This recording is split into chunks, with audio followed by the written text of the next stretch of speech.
Para hablar sobre el COVID-19 tenemos antecedentes de esta gran familia de coronavirus. El mayor reservorio de estos se encuentra comúnmente en los murciélagos. Como dato, tenemos que en el 2002 surgió un coronavirus llamado SARS-CoV que causa el síndrome respiratorio agudo grave en China. Y posteriormente, en el 2012 surge el MERS-CoV que causa el síndrome respiratorio de Oriente Medio. A partir de la aparición de estos, se empezó a tomar más importancia ya que provocaban una neumonía grave, principalmente en personas con edad avanzada o en pacientes con enfermedades crónicas, pero por lo general no acostumbran provocar enfermedades graves en niños. Recientemente, en el año 2019, surge el COVID-19, una enfermedad causada por el virus SARS-CoV-2 perteneciente a la familia de coronavirus, en específico a los beta coronavirus, que actualmente se considera la causa de una de las pandemias más grandes de la historia.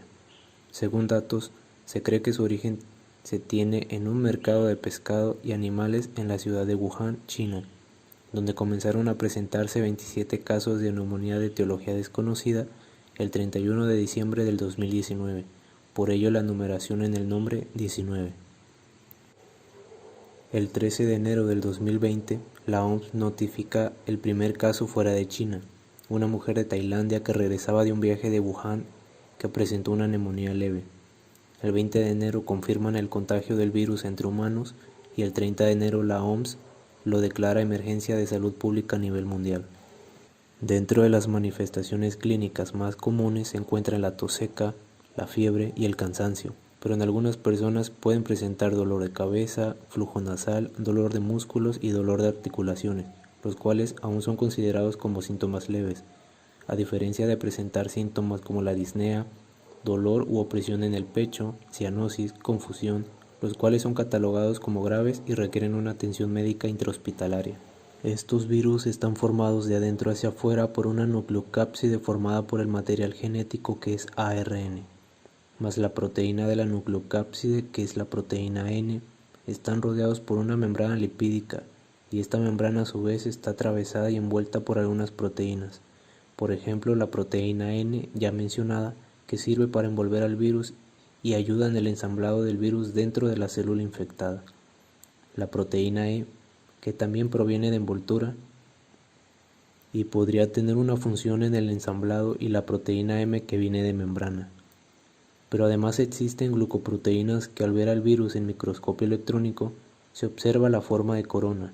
Hablamos de la proteína S de Spike, la cual se va a unir al receptor de membrana celular y poder internalizarse en la célula que se va a infectar. También es blanco de anticuerpos neutralizantes y de linfocitos T citotóxicos. Debemos tener en cuenta que el jabón común que usamos forma micelas en la membrana del virus, desestabilizando las proteínas y provocando la ruptura del virus. Se podría decir que se inactiva, por eso la importancia de lavarse las manos. El virus llega hasta el epitelio alveolar y se une al receptor ECA, presente principalmente en los neumocitos tipo 2. El virus entra a la célula provocando una respuesta inflamatoria y un efecto citopático que lleva a la destrucción. Se induce la apoptosis de los neumocitos. Posterior a ello, el virus se comienza a diseminar de una célula a otra, y en ese momento se genera una respuesta inflamatoria en el pulmón, donde en algunos pacientes se produce una liberación de citocinas proinflamatorias, tanto de la célula del epitelio como de las células endoteliales, generando vasodilatación, aumento del exudado, aumento de líquido en los alvéolos y en el intersticio. Pasos de la replicación. El virus se une al receptor de la membrana de la célula y se internaliza. El receptor de la célula que el virus va a infectar es el ECA2, enzima convertidora de angiotensina 2. El virus, a partir de la proteína S, la usa como una llave que se une al receptor, permitiendo la internalización del virus a la célula. La replicación ocurre en el citoplasma, donde la polimerasa va a comenzar a sintetizar las proteínas del virus ya mencionadas, principalmente provocando un ensamblaje del virus, donde posteriormente el virus va a salir por exocitosis, llevando consigo parte de la membrana lipídica de la célula hospedera. Transmisión del virus. Una persona infectada al hablar, toser, estornudar, va a generar gotículas, las cuales se diseminan hasta 2 metros de distancia. Por ende, si nos encontramos a más de esa distancia, posiblemente no nos contagiemos, pero si tocamos alguna superficie donde quedan las gotículas expulsadas por el enfermo y tocamos esa superficie, llevándonos la mano a los ojos, nariz o boca, lo más probable es que nos infectemos. Presentación de antígeno en la infección por coronavirus. Mientras el virus ingresa a las células, su antígeno se presentará a las APC, células presentadoras de antígeno, que es una parte central de la inmunidad antiviral del cuerpo. Los péptidos antigénicos se presentan por el complejo de histocompatibilidad mayor, MHC, o antígeno leucocitario humano, HLA, y luego se van a reconocer por los linfocitos T citotóxicos específicos del virus. Por lo tanto, la comprensión de la presentación del antígeno del SARS-CoV-2 ayudará a nuestra comprensión de la patogénesis del COVID-19. Desafortunadamente, todavía falta un informe al respecto y solo podemos obtener información de investigaciones anteriores sobre el SARS-CoV y MERS-CoV.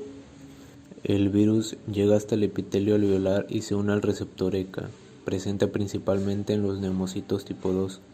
El virus entra a la célula provocando una respuesta inflamatoria y un efecto citopático que lleva a la destrucción. Se induce la apoptosis de los neumocitos.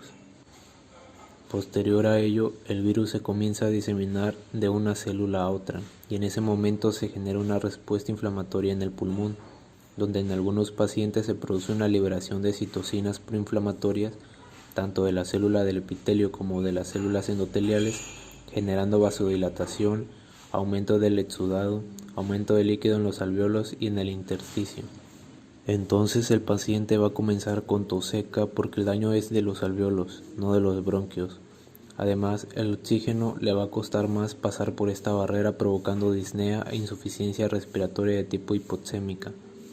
Entonces, cuando los neumocitos tipo 1 y 2 se destruyen, el epitelio alveolar comienza a regenerarse y regenera más neumocitos tipo 2, haciendo un tipo vicioso, pero cuanto más haya, habrá más cantidad de receptores para el virus, provocando un cuadro clínico de neumonía grave, síndrome respiratorio agudo severo y termina provocando el SARS que le dio el nombre al virus. Entonces, debido a la cantidad excesiva liberada de citocinas, se le va a denominar tormenta de citocinas. El virus se disemina por el endotelio y vasos sanguíneos, los cuales tienen receptores EK2, causando confusión central, convulsiones, disminución del sensorio, encefalitis, insuficiencia renal aguda, proteinuria, miocarditis, linfopenia, cuadro de disfunción multiorgánica, shock y finalmente la muerte. Por lo tanto, habrá una diferencia de alveolo arterial aumentada, típico de las insuficiencias respiratorias hipoxémicas.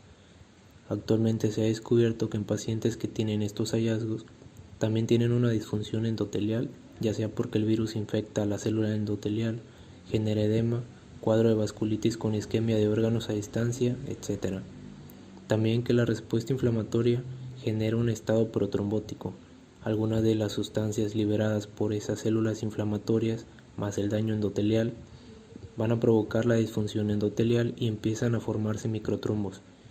Entonces, si tenemos un paciente con un cuadro de trombosis pulmonar microvascular, por más que se aumente la fracción inspirada de oxígeno o pronar al paciente, este no va a mejorar y podría morir. Respuesta inmunotrombótica. Si recordamos la fisiopatología de la trombosis, la tríada de Virchow nos da 3 factores importantes como la estasis o cambio en el flujo sanguíneo, lesión endotelial y un estado procoagulante por la respuesta inflamatoria.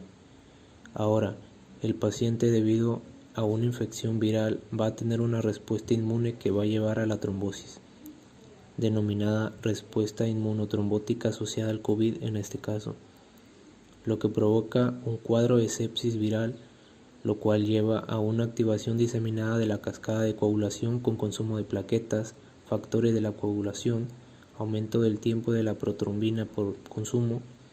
El fibrinógeno va a caer porque se está consumiendo y esto hará que se degrade la fibrina. Por esta razón, los pacientes que tengan estas complicaciones son más graves, se mueren más o tienen mayor tiempo de ventilación mecánica. La explicación podría ser la respuesta inmunotrombótica.